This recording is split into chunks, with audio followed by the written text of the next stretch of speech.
कि रमेश बिधूड़ी जी की टीम से कुछ लोग हमारे एक झुग्गी क्लस्टर के लोगों को रात को धमका रहे थे।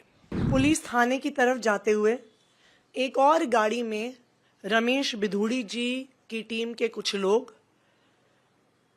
नवजीवन कैंप, नेहरू कैंप की झुग्गियों के आसपास घूम रहे थे। हमने इलेक्शन कमीशन को बुलाया, रिटर्निंग ऑफिसर को कंप्लेंट की, फ्लाइंग स्क्वाड को बुलाया, पुलिस को बुलाया। मैंने इलेक्शन कमीशन को बुलाया, पुलिस को बुलाया और इलेक्शन कमीशन ने इस पूरे प्रकरण में रमेश बिधूड़ी जी की टीम पे कोई एक्शन नहीं लिया, बल्कि मेरे ऊपर एफआईआर किया। टीम से कुछ लोग हमारे एक झुग्गी क्लस्टर के लोगों को रात को धमका रहे थे। हम रात को गए वहाँ पे और दिनेश चौधरी जी, पहले किसी ने बताया था कि मनीष बिधूड़ी जी हैं, पर ये दिनेश चौधरी जी हैं, संगम विहार के हैं। जीपीएस टैग्ड फोटो हमारे पास है जो क्लियरली कह रहा है कि 3 फरवरी रात को 11:30 बजे साइलेंस पीरियड में गिरिनगर बाल मुकुंद खंड में ये व्यक्ति मौजूद थे। मैंने रिटर्निंग ऑफिसर को फ़ोन किया, डीसीपी को फ़ोन किया, पुलिस की टीम आई और इनको लेकर भी गई। लेकिन जब हम इनके पीछे पीछे गए तो ये दिखा कि इन पर कोई भी एक्शन नहीं हुआ, इनको पुलिस ने जाने दिया। In the meantime police थाने की तरफ जाते हुए एक और गाड़ी में रमेश बिधूड़ी जी की टीम के कुछ लोग नवजीवन कैंप, नेहरू कैंप की झुग्गियों के आसपास घूम रहे थे। उनकी भी जीपीएस टाइम स्टैम्प्ड फोटोज हैं हमारे पास। ये अनुज भाटी, जो मुझे बताया गया है कि शायद सगे भतीजे हैं, अनुज बिधूड़ी, जो मुझे बताया गया है कि सगे भतीजे हैं रमेश बिधूड़ी जी के, उनके भाई के सुपुत्र हैं और सेठी के नाम से इलाके में जाने जाते हैं। उसी गाड़ी में लालू बिधूड़ी, जो भी तुगलकाबाद गांव के निवासी हैं, इनकी भी जीपीएस टाइम स्टैम्प्ड फोटोज हैं। इस लोकेशन पर हमने इलेक्शन कमीशन को बुलाया, रिटर्निंग ऑफिसर को कंप्लेंट की, फ्लाइंग स्क्वाड को बुलाया, पुलिस को बुलाया। जब एसएचओ वहाँ पे पहुँचे और उन्होंने अनुज बिधूड़ी को वहाँ पर देखा तो खुले आम एसएचओ साहब ने इनको वहाँ से सबके सामने फरार करवा दिया। इनको फरार करवाने के लिए और उससे ध्यान हटाने के लिए पुलिस वालों ने 2 लोकल लड़के, एक जो वहाँ पे उस इलाके में अपने एक रिश्तेदार के पास सामान छोड़ने आया हुआ था, जो इस पूरे प्रक्रिया की वीडियो बना रहा था, और एक जो हमारे किसी एक कार्यकर्ता के को देखकर अपने घर से बाहर आया था।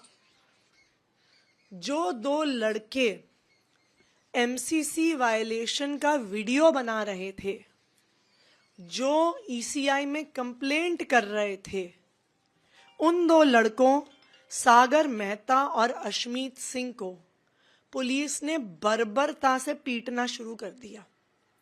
जो कंप्लेंट कर रहा है उसकी पिटाई पुलिस द्वारा हो रही है। ये पिटाई गोविंदपुरी एसएचओ धर्मवीर सिंह द्वारा की गई। उसके साथ 10 और पुलिस अफसर थे। हमारे पास वीडियो एविडेंस भी है, जो मैंने कल रात को ट्वीट किया, कि उनको थाने लेके जा रहे हैं और पुलिस वाले इन दोनों लड़कों को लात मार रहे हैं जब थाने लेकर जा रहे हैं। इन लड़कों को बिना किसी कंप्लेंट के, बिना किसी एफआईआर के, रात के 1 बजे से सुबह 6 बजे तक थाने में रखा गया। सारी इलाके के सीनियर पुलिस वालों को वहां बुला लिया गया, जिसमें हर्ष इंदौरा एसीपी साउथ ईस्ट, एगमुट के आईपीएस के 2016 के ऑफिसर हैं, श्री वीरेंद्र एसीपी सरिता विहार, श्री राकेश कुमार एसीपी कालका जी, ये सब वहां पे मौजूद थे।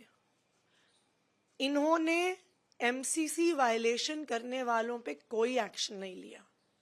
एमसीसी वायलेशन रिपोर्ट करने वाले 2 लड़कों को 5 घंटे पुलिस थाने में बिठा के रखा।